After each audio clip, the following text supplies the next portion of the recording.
हाँ जी, टॉपिक करेंगे हम इक्विपोटेंशियल सरफेस। आप लोग एक पोटेंशियल का फॉर्मूला अच्छी तरह से जानते हैं अब तो।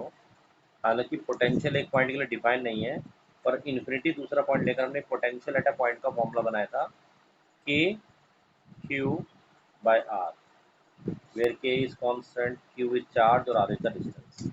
अच्छा, अब एक चीज समझो, अगर मान लो एक सेंटर में चार्ज है क्यू, जो कि कांस्टेंट है, फिक्स है, चार्ज तो हम कोई कम ज़्यादा नहीं करते, चार्ज है वही चार्ज है। और अगर हम इस चार्ज से एक बराबर डिस्टेंस पे चले जाएं, मान लो यहाँ से हम इस चार्ज से एग्जाम्पल के लिए कह रहा हूँ 10 सेंटीमीटर दूर चले जाएं पी पॉइंट पर, तो कोई पोटेंशियल की वैल्यू आएगी, मान लीजिए 10 या 5 सेंटीमीटर मान लो, चलो एक पॉइंट है पी, यहाँ पोटेंशियल की कोई वैल्यू आएगी क्योंकि के तो कांस्टेंट है ही, क्योंकि कोई वैल्यू आप चार्ज गिवन होगा, आर आप डाल रहे हैं, पोटेंशियल वैल्यू होगी। फॉर एग्जांपल मान लीजिए पोटेंशियल आएगा 10 वोल्ट, एग्जांपल ले रहे हैं। अच्छा, अगर हम क्यू चार्ज से इस डायरेक्शन में 5 सेंटीमीटर चले जाएं तो आंसर है अभी भी पोटेंशियल निकालने के लिए आपका फॉर्मूला होगा के क्यू बाय आर, और ये वैल्यू भी 5 सेंटीमीटर है, चार्ज भी कांस्टेंट है, तो यहाँ भी पोटेंशियल 10 वोल्ट ही आने वाला है।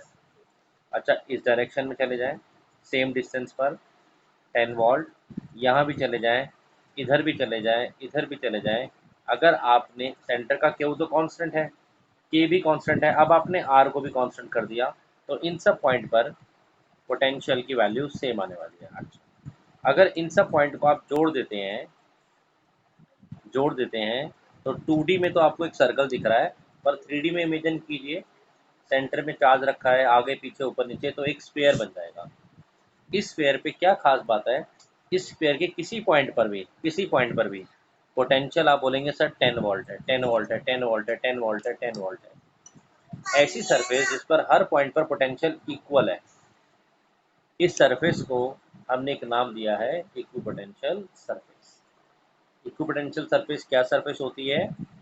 चार्ज के अराउंड में एक ऐसा सरफेस होता है 3D में जिसके हर पॉइंट पर पोटेंशियल सेम होता है। नहीं क्लियर हुआ? एक एग्जांपल और उठाते हैं। मान लीजिए आपकी बार चार्ज एक लीनियर चार्ज है, एक तार पर है, लीनियर चार्ज डिस्ट्रीब्यूशन। इस चार्ज की वैल्यू है क्यू, इससे अगेन आप 10 सेंटीमीटर दूर गए और आपने पोटेंशियल वैल्यू निकाली, ठीक है।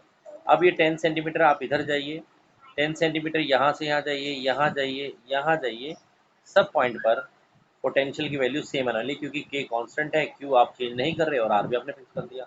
और ये जितने भी पॉइंट हैं उन सबको पॉइंट को जोड़ोगे तो एक ऐसी सरफेस आपको मिल रही है, आप सोच सकते हैं, जिस पर हर पॉइंट पर, मान लेते हैं यहाँ भी 10 वोल्ट है, इस पॉइंट पर भी 10 वोल्ट है, हर सरफेस पर एक पॉइंट पर पूरा, अगर 3D में देखा जाए तो एक सिलेंड्रिकल सरफेस होगी। इमेजिन कर सकते हो आप, अगर आप एक पेन को इमेजिन करो, पेन को, पतले से पेन को आप एक लीनियर चार्ज की तरह इमेजिन करो, तो उसके चारों तरफ 3D में घूम जाइए तो एक सिलेंडर बन जाएगा। तो ये क्या है? एक इक्विपोटेंशियल सरफेस। बड़ा सिंपल सी हम बात कर रहे हैं, और CBSE में टॉपिक बड़ा इंपॉर्टेंट भी है। तो अगर बाय डेफिनेशन मुझे डिफाइन करना है तो मैं ये बोलूँगा कि एक ऐसा सरफेस जिसके हर पॉइंट पर पोटेंशियल सेम हो उसको हम बोलते हैं इक्विपोटेंशियल सरफेस। तो अब हम डेफिनेशन लिख लेते हैं। एनी सरफेस, कोई भी ऐसा surface that has same potential, any surface that has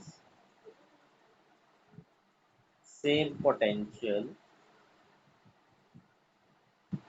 3D में एक सरफेस बन जाएगा, आप सोच सकते हैं। any surface that has same potential at every point on it, at every point on it, is called equipotential surface. Any surface that has same potential at every point is called equipotential surface. तो जैसा मैंने कहा कि potential का formula है के Q by are.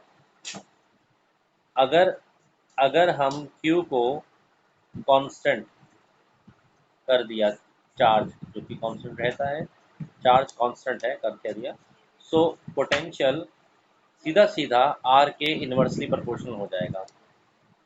Okay, potential are पे depend करेगा, लेकिन अगर आप आर को भी ना चेंज करें तो पोटेंशियल सेम का सेम रहेगा।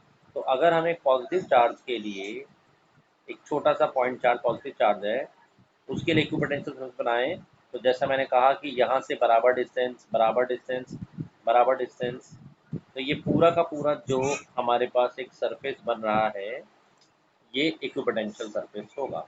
इसके हर पॉइंट पर पोटेंशियल एक जैसा होगा। तो क्या एक ही इक्विपोटेंशियल सरफेस हो सकता है इस चार्ज के आसपास? आंसर नहीं। अब आप डिस्टेंस थोड़ा सा चेंज कर दो, डिस्टेंस चेंज कर दो, तो अब आप देखेंगे एक नया इक्विपोटेंशियल सरफेस बन जाएगा।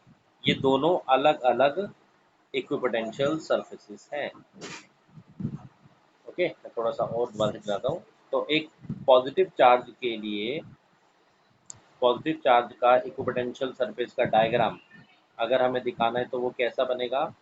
एक छोटा सर्कल, फिर उसके बाहर एक दूसरा सर्कल, ये दूसरा इक्विपोटेंशियल सरफेस है, उसके बाहर एक तीसरा सर्कल, ये तीसरा इक्विपोटेंशियल सरफेस है। सब अपने अपने सबके आसपास में अपना अपना पोटेंशियल है। मान लेते हैं पहली सरफेस पे यहाँ पर पोटेंशियल है 10 वोल्ट, मान लेते हैं यहाँ 9 वोल्ट, यहाँ पर 8 वोल्ट। पोटेंशियल डिक्रीज भी कर रहा है। क्यों?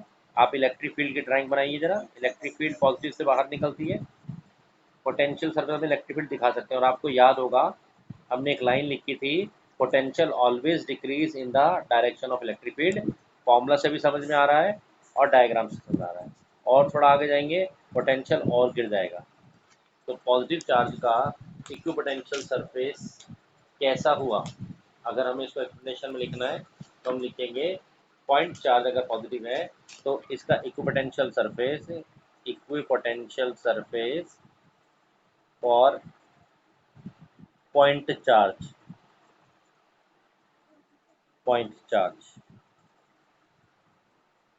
कैसा है? Are concentric, are concentric, concentric मतलब जिन सबका सेंटर सेम है। Spherical shells, concentric spherical shells बनते जाएंगे और उनका सबका सेंटर कहाँ होगा?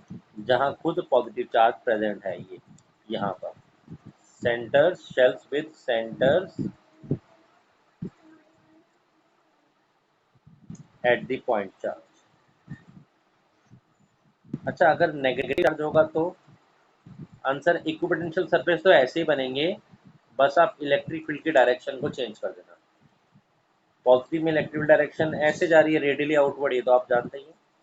पोटेंशियल सरफेसेस तो ऐसे बनेंगे उसके भी अनडाउटली, लेकिन डायरेक्शन चेंज हो जाएगी इलेक्ट्रिक फील्ड।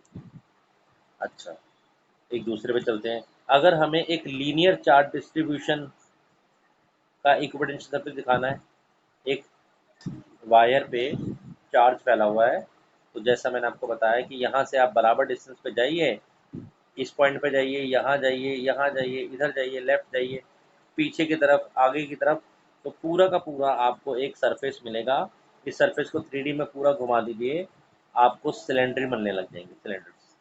अगर आप डिस्टेंस थोड़ा और बढ़ाते हैं, आप कहते हैं नहीं सर इससे ज़्यादा डिस्टेंस चलते हैं, तो थोड़ा ज़्यादा डिस्टेंस कीजिए। अब आपको एक दूसरा सिलेंडर जो उससे बड़ा होगा पर होगा अभी भी कंसेंट्रिक, वो नया मिल जाएगा। और थोड़ा ज़्यादा दूर चले जाइए तो आपको एक और बड़ा सिलेंडर मिल जाएगा। तो लगातार आपको इक्विपोटेंशियल सरफेसेस सिलेंड्रिकल शेप में, सिलेंड्रिकल फॉर्म में मिलते जाएंगे। तो अगर हमें ये लिखना है कि इक्विपोटेंशियल सरफेस एक लीनियर चार्ज के लिए कैसा होता है, तो हम क्या लिखेंगे? तो हम ये लिखेंगे EPS, equipotential surface for linear charge distribution. जो चार्ज एक लाइन पर होता है, दे आर कंसेंट्रिक सिलेंडर्स। अब वो सिलेंडर्स हैं और इनका सबका सेंटर कहाँ होगा? On the charge. ये आपको देखना with their centre on the linear charge.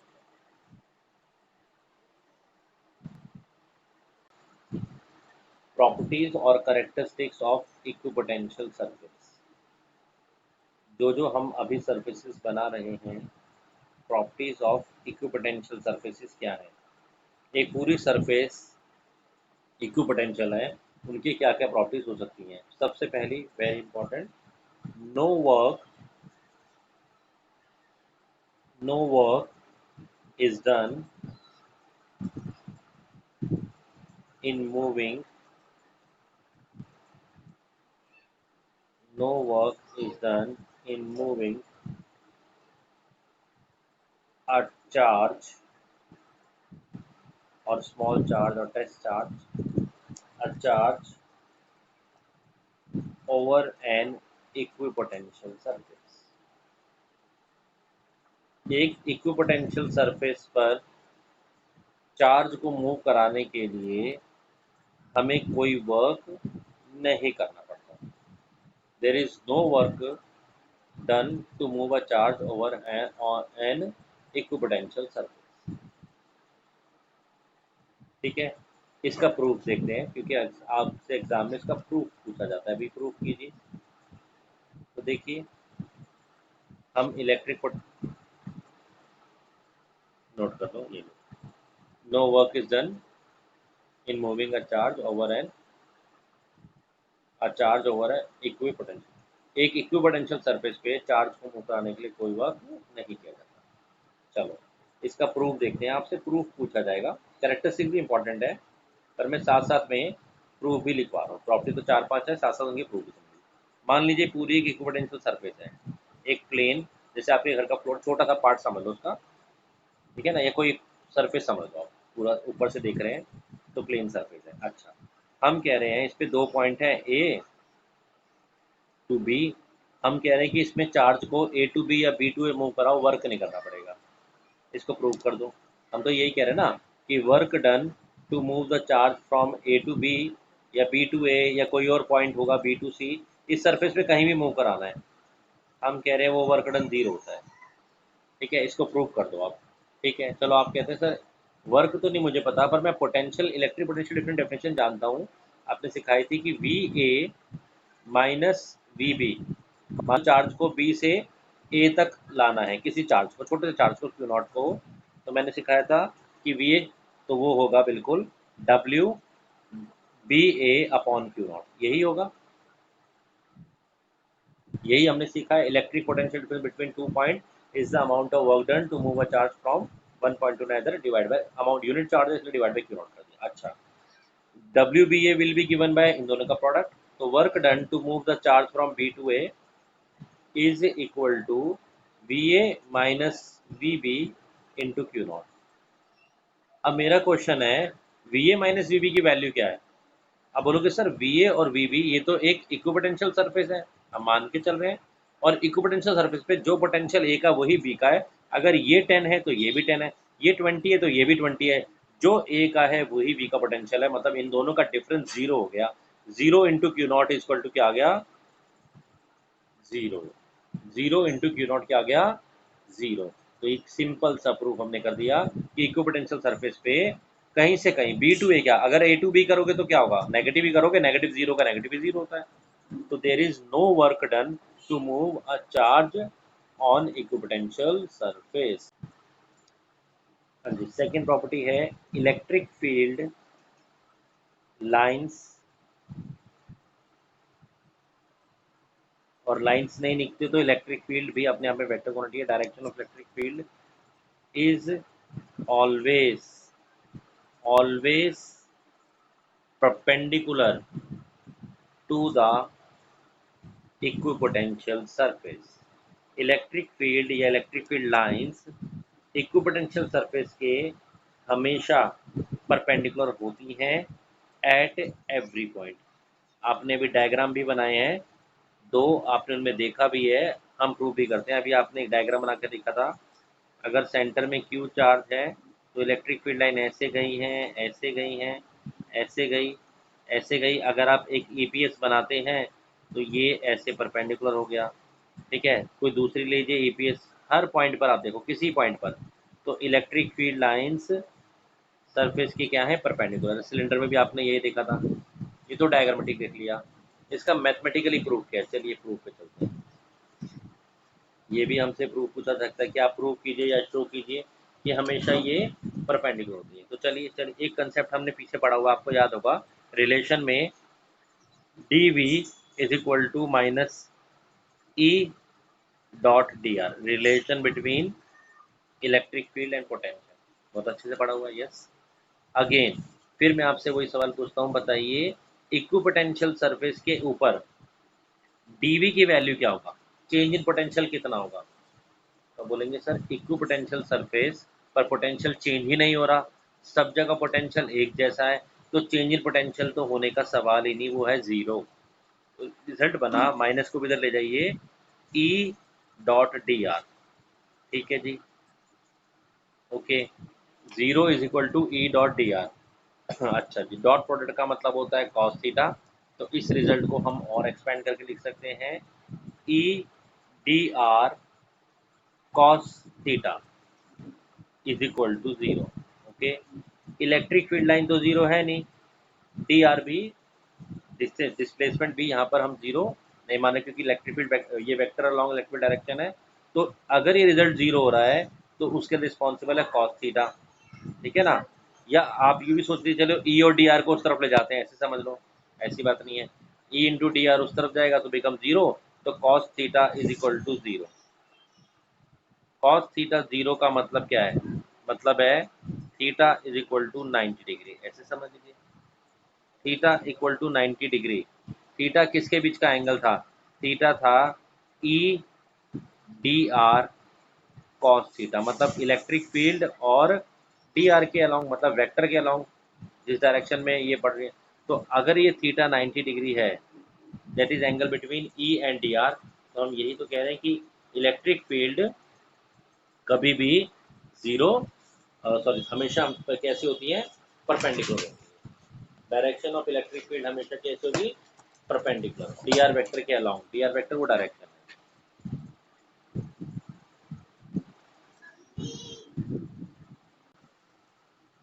पिछली प्रॉपर्टी से नेक्स्ट प्रॉपर्टी बन जाती है, नेक्स्ट प्रॉपर्टी नंबर 3 है ये, आपके पास मैंने नेक्स्ट 3, थर्ड प्रॉपर्टी है, no two equipotential surface intersect each other, no two equipotential surfaces can intersect each other, can intersect each other, दो इक्विपोटेंशियल सरफेस एक दूसरे को कभी भी कट नहीं कर सकते, क्यों नहीं कर सकती जी, क्या रीजन है, देखें, तो दो इक्विपोटेंशियल सरफेस पकड़, हाँ डायरेक्शन नहीं हो सकती, ठीक, देखते हैं जरा, मान लो ये एक सरफेस है, ये हॉरिजॉन्टल प्लेन है, ये पूरी ईपीएस है, हॉरिजॉन्टल प्लेन मतलब तुम्हारे घर का फ्लोर मान लो, ये एक इक्विपोटेंशियल सरफेस है, और दूसरी इक्विपोटेंशियल सरफेस ऐसे वर्टिकल प्लेन में है, और हम कह रहे हैं जी ये दोनों कट करके, दो तीन तरीके समझ सकते हो, एक तो अगर ये वाला पॉइंट पकड़ो, A B C D plane के हिसाब से बात कर रहा हूँ, इस प्लेन के ऊपर इक्विपोटेंशियल इलेक्ट्रिक फील्ड डायरेक्शन, एक मिनट के लिए ये हटा देता हूँ, इलेक्ट्रिक फील्ड की डायरेक्शन कैसे होगी, तो आंसर हमेशा परपेंडिकुलर होती है, ऐसे होंगी, this is electric field due to first surface. अच्छा, अगर हम कह रहे हैं कि यहाँ पर दो ईपीएस कट कर रही हैं, तो इस पॉइंट पर इक्विपोटेंशियल सरफेस, एक और, अब सरफेस की मैं बात कर रहा हूँ पी क्यू आर एस की वजह से, पी क्यू आर एस की वजह से इलेक्ट्रिक फील्ड की डायरेक्शन क्या होगी, ऐसे होगी, तो आप कह रहे हो कि सर एक ही पॉइंट पर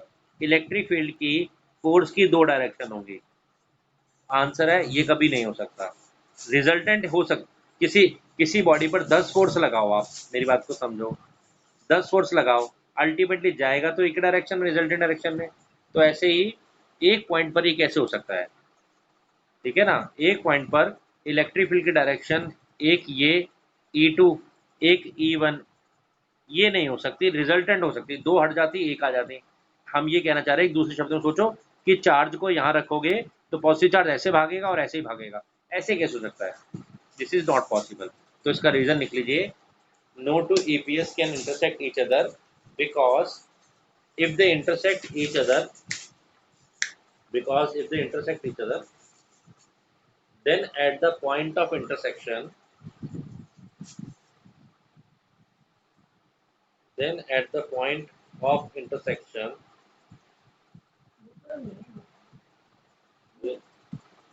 there will be two direction of resultant electric field,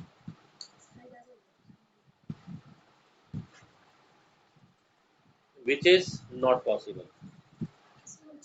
Equipotential surfaces are close. Equipotential surfaces are close together.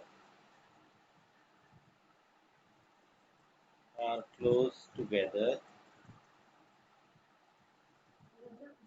Together in the region of strong field. In the region of strong field. Of strong. जहाँ field strong है वहाँ equipotential surfaces close close होती हैं and far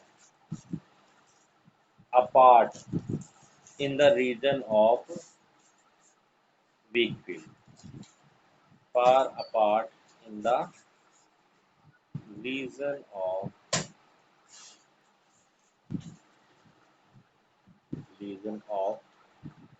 week. जहाँ field की strength strong होगी वहाँ ये सरफेसेस भी पास पास पास पास हो जाएंगी। जहाँ फील्ड की स्ट्रेंथ कम होगी वहाँ ये सरफेसेस भी दूर दूर हो जाएंगे। नोट कीजिए, इसका छोटा सा एक प्रूफ करते हैं, फिर डायग्राम इसको यूज करेंगे।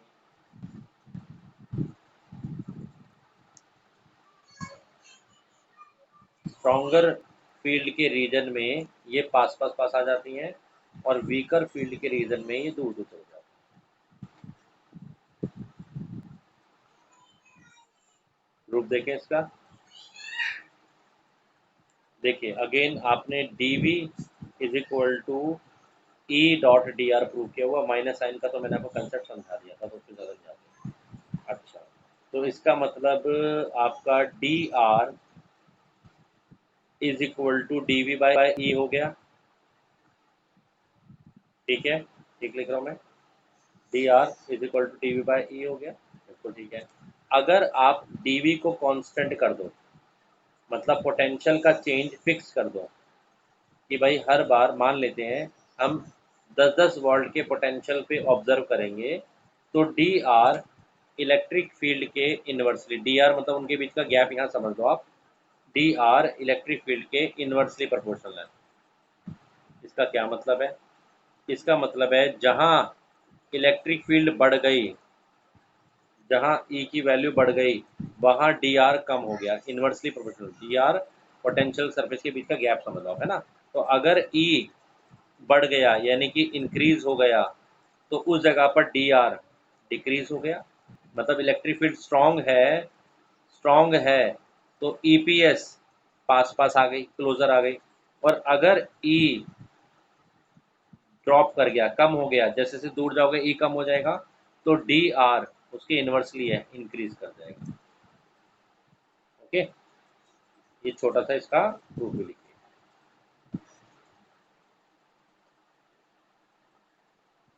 अब इसको डायग्रामेटिकली कैसे दिखाएंगे, नोट किया?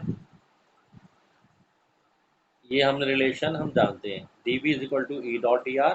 तो यहाँ से अब इसको थोड़ा डायग्रामेटिक देखिए। अगर यहाँ पर एक प्लस क्यू चार्ज है और मान लीजिए यहाँ से इतने पॉइंट पर यहाँ पर 10 वोल्ट का डिस्टेंस है, और मान लीजिए एक मिनट के लिए ये गैप आपका सपोज 10 सेंटीमीटर का ही है, तो अगली बार आप यहाँ से 1 वोल्ट का डिस्टेंस दिखा रहे हैं, ठीक है ना। यहाँ से पोटेंशियल एक ही वोल्ट चेंज करेंगे, मतलब 9 वोल्ट, लेकिन ये गैप बढ़ जाएगा।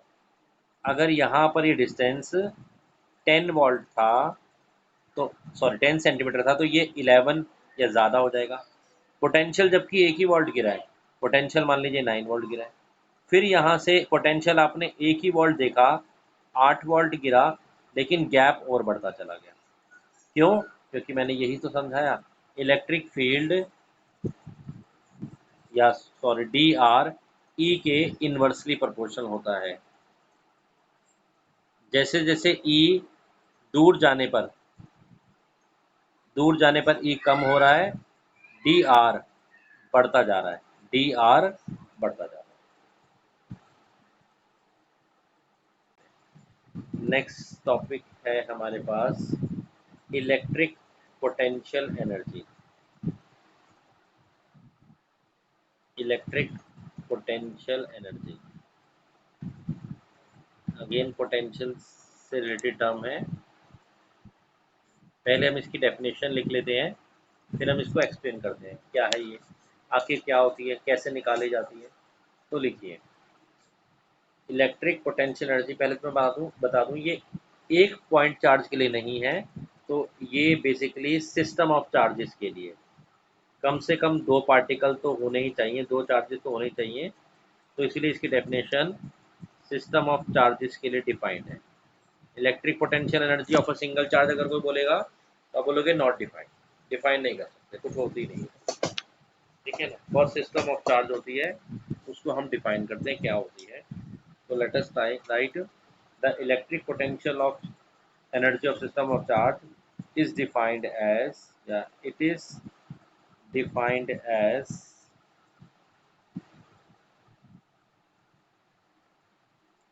the amount of work done। Energy हमेशा वर्क से बनती है, तो इसी वर्क की बात कर रहे हैं। Is the amount of work done in in assembling. Assembling means उनको अपनी अपनी जगह पर असेंबल करना, इकट्ठा कर देना है। इन assembling the various charges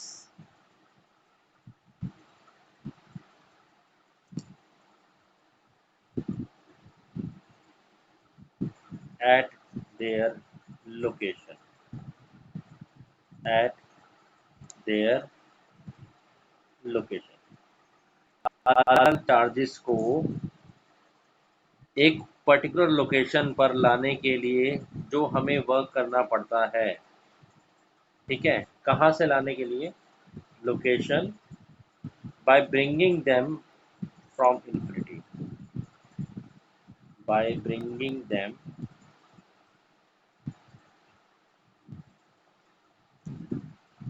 in from infinity.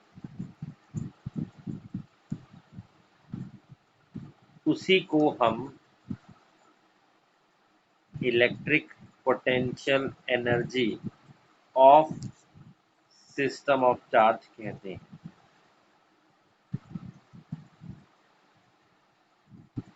System of charges कहते हैं। नोट कीजिए, मैं और एक्सप्लेन करता हूँ। The electric potential energy of a system of point charges के लिए may be defined as the amount of work done in assembling the charges at their location, जो भी उनकी लोकेशन है वहाँ लाने के लिए, by bringing them in from the infinity. Note कर लिए। देखिए पता क्या है, एक्चुअली में ना इलेक्ट्रिक पोटेंशियल एनर्जी भी डिफाइंड नहीं है। इलेक्ट्रिक पोटेंशियल एनर्जी का डिफरेंस या change in potential energy defined है, ठीक है ना। डिफाइंड जो है टर्म वो चेंज इन पोटेंशियल एनर्जी है। जैसे पोटेंशियल डिफरेंस की बात की, डिफाइंड है change in potential energy, potential energy final minus potential energy initial. लेकिन हमने कहा नहीं है, हम तो ना पोटेंशियल एनर्जी को डिफाइन करना चाहते हैं एक पर्टिकुलर पॉइंट की, एक पर्टिकुलर सिस्टम की।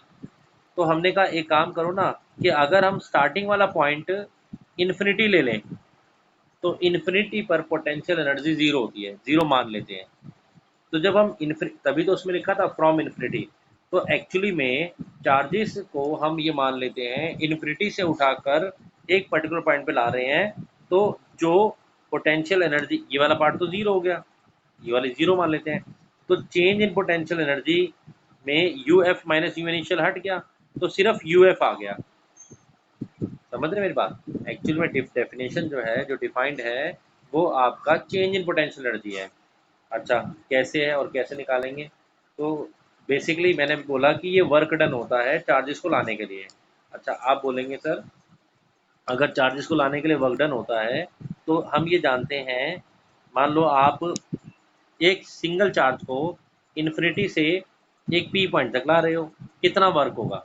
तो आप by definition of potential difference ये तो आप जानते हो कि sir V P minus V infinity is equal to work done to bring the charge upon में क्यू नॉट होता है, ये तो हम जानते हैं।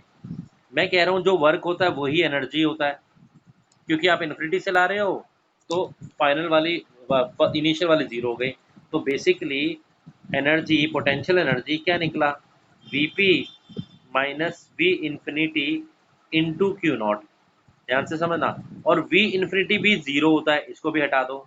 तो पोटेंशियल एनर्जी का formula potential at a point वाला इंटू क्यू नॉट निकला, इंटू क्यू नॉट, जिस चार्ज को आप उठा के ला रहे हो। पोटेंशियल एनर्जी और कुछ नहीं है, ये पोटेंशियल इंटू क्यू नॉट है। अभी भी क्लियर नहीं हुआ, और क्लियर करता हूँ। देखिए आप डेफिनेशन आपने क्या लिखा है, ये वर्क डन होता है। आपने लिखा है सर ये वर्क डन होता है अलग चार्जेस को लाने के लिए। अच्छा मैं अब समझिए, मैं कह रहा हूँ कि यहाँ पर एक चार्ज है छोटा सा Q1 है, और इसको इन्फिनिटी से उठाकर यहाँ लाना है, तो इसकी पोटेंशियल एनर्जी कितनी होगी? तो मैंने कहा कि पोटेंशियल एनर्जी होती है वो वर्क डन के बराबर होती है। तो वर्क डन जो होता है वो होता है इस पॉइंट पर जहाँ पर लाना है इसका पोटेंशियल इनटू जिस चार्ज को आप उठा के ला रहे हो। ये मैंने आपको सिखाया इसी वाले फॉर्मूला से, V P minus V infinity is equal to work done upon में जिस चार्ज को उठाकर आप ला रहे हो। ठीक है। अच्छा अब सुनिए, अब जो पॉइंट P है यहाँ पर कोई पोटेंशियल है ही नहीं। क्यों नहीं है? क्योंकि यहाँ पर कोई चार्ज ही नहीं प्रेजेंट था। पहला पहला चार्ज जब हम ला रहे हैं उससे पहले यहाँ कोई चार्ज नहीं था, तो पोटेंशियल जीरो है। तो इसका मतलब पहले वाले चार्ज को उठा के लाने के लिए कोई वर्क नहीं किया, या वर्क डन जीरो हो गया, या एक सिंगल चार्ज की पोटेंशियल एनर्जी जीरो हो गई। इसलिए मैंने कहा पोटेंशियल एनर्जी वन चार्ज की डिफाइंड नहीं होती, जीरो होती है। अच्छा अगर आप दो चार्जेस की बात करें कि यहाँ पर दो चार्ज है इन्फिनिटी पर, एक चार्ज है Q1 और एक चार्ज है Q2, और इनको उठाकर हमें सेट करना है। एक चार्ज को हमें सेट करना है P पॉइंट पर, और एक चार्ज को हमें सेट करना है Q पॉइंट पर। Q पॉइंट इससे R डिस्टेंस की दूरी पर है। तो बताइए पोटेंशियल एनर्जी इस सिस्टम की क्या बन जाएगी? इस सिस्टम की क्या बन जाएगी? तो बाय डेफिनेशन आपको जो वर्क करना पड़ेगा वही होगा। तो पोटेंशियल एनर्जी पहले चार्ज को लाने के लिए जो वर्क करना पड़ेगा प्लस दूसरे चार्ज को लाने के लिए जो वर्क करना पड़ेगा वही होगा। पहले चार्ज को लाने के लिए जो वर्क करना पड़ेगा वो तो जीरो होगा। क्यों? क्योंकि वर्क होता है V इंटू क्यू, और दोबारा से V की वैल्यू जीरो है क्योंकि कोई चार्ज प्रेजेंट ही नहीं है। ठीक है। प्लस दूसरे चार्ज को लाने के लिए कितना वर्क करना पड़ेगा? आंसर दूसरे चार्ज को लाना है तो अब पहला चार्ज तो सेट हो चुका है, यहाँ पर Q1 ऑलरेडी बैठा हुआ है, और इससे R डिस्टेंस पर आपको दूसरा चार्ज लाना है। तो जो वर्क करना पड़ेगा वो वर्क, जैसा भी मैंने आपको बताया, पोटेंशियल इनटू द चार्ज जिसको आप लेके आ रहे हो। तो यहाँ पर ऑलरेडी एक पोटेंशियल बना हुआ है, किसने बनाया है? वो बनाया है K Q1/R फर्स्ट चार्ज ने, इनटू दूसरे चार्ज को लेकर आ रहे हो। तो ये आपको वर्क करना पड़ेगा, और इनका टोटल ही इस सिस्टम की पोटेंशियल एनर्जी बन जाता है। पोटेंशियल एनर्जी सिस्टम में वन चार्ज जीरो होती है, क्योंकि वेरी फर्स्ट चार्ज को लाने के लिए कोई वर्क नहीं करना होता, क्योंकि पोटेंशियल भी जीरो होता है। दो चार्जेस को ला रहे हो तो पहले वाले के लिए तो वर्क डन जीरो होगा, दूसरे वाले के लिए कुछ वर्क डन करना पड़ेगा क्योंकि चार्ज Q1 ऑलरेडी बैठा हुआ है। अगर सिस्टम ऑफ तीन चार्ज है, अब मैं बोल रहा हूँ ये तीन चार्ज हैं, इनको यहाँ पर लाकर सेट करना है Q1 Q2 Q3 पर। ये तीन पॉइंट्स पर लाना है। ये डिस्टेंस है मान लेते हैं R12, ये डिस्टेंस है R23, और ये डिस्टेंस है R13। तो बोलोगे सर जो पोटेंशियल एनर्जी है ना सिस्टम की, वो जो लाने के लिए वर्क करना पड़ेगा वही होगा। तो फर्स्ट चार्ज को लाने के लिए वर्क कितना करा? जीरो। सेकंड चार्ज को लाने के लिए करना पड़ेगा क्योंकि ये चार्ज बैठा हुआ है। थर्ड चार्ज को लाने के लिए करना पड़ेगा क्योंकि ये दोनों चार्ज बैठे हुए हैं। तो वो जो टोटल वर्क है ना, वो सारा वर्क प्लस कर दो, work done to bring first charge plus work done to bring second charge plus work done to bring third charge, वो पोटेंशियल एनर्जी सिस्टम की बन जाएगा। हाँ जी, क्वेश्चन है a charge of 8 millicoulomb is located at the origin. चलिए मैं थोड़ा सा डायग्रामेटिकली समझाता हूँ। ये हमारा एक्स वाई और ये हमारा जेड एक्सिस हो गया। क्वेश्चन के अकॉर्डिंगली 8 मिलीकूलम का चार्ज ओरिजिन पर है। यहाँ पर एक चार्ज है 8 मिली कूलम का ओरिजिन पे। क्वेश्चन है calculate the work done in taking a small charge of, छोटा सा एक चार्ज है क्यू नॉट जिसकी वैल्यू है -2 इंटू 10⁻⁻9 कूलम, कहाँ से कहाँ लेके जाना है इसको कह रहे हैं। एक पॉइंट है 0, 0, 3, इस पॉइंट से एक नई पोजीशन पे लेके जाना है 0,4,0। ये सब सेंटीमीटर में है, ये भी सारी वैल्यू सेंटीमीटर में है, ये भी सारी सेंटीमीटर में है। और इसको जब लेके जाना है तो रास्ते में एक पॉइंट भी आएगा, वो पॉइंट है आर जिसकी कोऑर्डिनेट है 0,6,9 सेंटीमीटर, वहाँ से लेके जाना है। ये एनसीईआरटी का एडिशनल एक्सरसाइज क्वेश्चन है, आप देख लेना, लैंग्वेज में समझा रहा हूँ। क्वेश्चन ये है एक 8 मिली कूलम का चार्ज ओरिजिन पर बैठा है और आपको ये वाले चार्ज को इस पॉइंट से लेकर इस पॉइंट पर लेके जाना है और इस रास्ते से होके जाना है, तो आपको कितना वर्क डन करना पड़ेगा ये कैलकुलेट करना है। क्वेश्चन क्लियर हो गया? देखिए बड़ा आसान है। पहली बात तो रास्ते की बात को इम्पोर्टेंस को ख़त्म कर दो। क्यों? क्योंकि मैंने यही कहा कि ये जो कंजर्वेटिव फोर्स होते हैं ये पाथ पे डिपेंड नहीं करते, तो पाथ पे डिपेंडेंस नहीं है, ठीक है ना। इलेक्ट्रोस्टैटिक फोर्स हो गए, ग्रेविटेशनल फोर्स हो गए, सब कंजर्वेटिव है, पाथ पे डिपेंडेंस नहीं है। अब ये पॉइंट्स का क्या मतलब है? 0, 0, 3 का मतलब है x0 y0 और z3 है, मतलब चार्ज पहले यहाँ था। अगर चार्ज यहाँ था क्यू नॉट चार्ज, तो शुरू में ये सिस्टम था, ये इनिशियल पोटेंशियल एनर्जी है। फिर हम चार्ज को ले आए 0,4,0, मतलब फिर हम चार्ज को y एक्सिस पर उठा के ले आए x0 z0, तो बाद में इसके आने से ये सिस्टम बन गया, ठीक है। आपसे पूछ रहे हैं वर्क डन, तो बड़ा आसान है जी। वर्क डन हमने सीख लिया, वो क्या होता है? Final potential energy minus initial. रास्ते की कोई मतलब नहीं है, कोई टेंशन नहीं है। तो अगर मैं आपसे पूछ रहा हूँ वर्क डन निकालो, तो आप मुझे बताओ sir U F minus U initial is equal to work done by external forces वगैरह वगैरह। वर्क डन की ही कहानी करनी है। यू एफ फाइनल कॉन्फ़िगरेशन ये वाली है सिस्टम की, इसकी फाइनल एनर्जी कितनी होगी? तो आप बोलेंगे सर वो तो होगी के इंटू जो सेंटर पे चार्ज रखा है मान लो क्यू, इंटू जो दूसरा चार्ज है क्यू नॉट, और जिस चार्ज को ये जो डिस्टेंस है बीच का ये कितना है 0,04, ये तो डिस्टेंस लोगे, माइनस इनिशियल ये वाला सेटअप है। यही तो कहा कि फाइनल सेटअप और इनिशियल सेटअप देख लो कितना होगा, के इंटू क्यू नॉट। जो इनिशियल सेटअप था, इनिशियल सेटअप ये था, दोनों के बीच का डिस्टेंस कितना था 0,0। तो पहले केस में जो कोऑर्डिनेट है वो है 0,0,3, मतलब x0 y0 z3, मतलब बिल्कुल z एक्सिस के ऊपर रखा है। और सेकंड केस में 0,40 मतलब y एक्सिस रखा है। और इन दोनों का जो डिफरेंस आएगा वही आपका क्या होगा? वर्क डन होगा। क्या कॉमन है? कॉमन लीजिए, सॉल्व कीजिए, you will get the work done.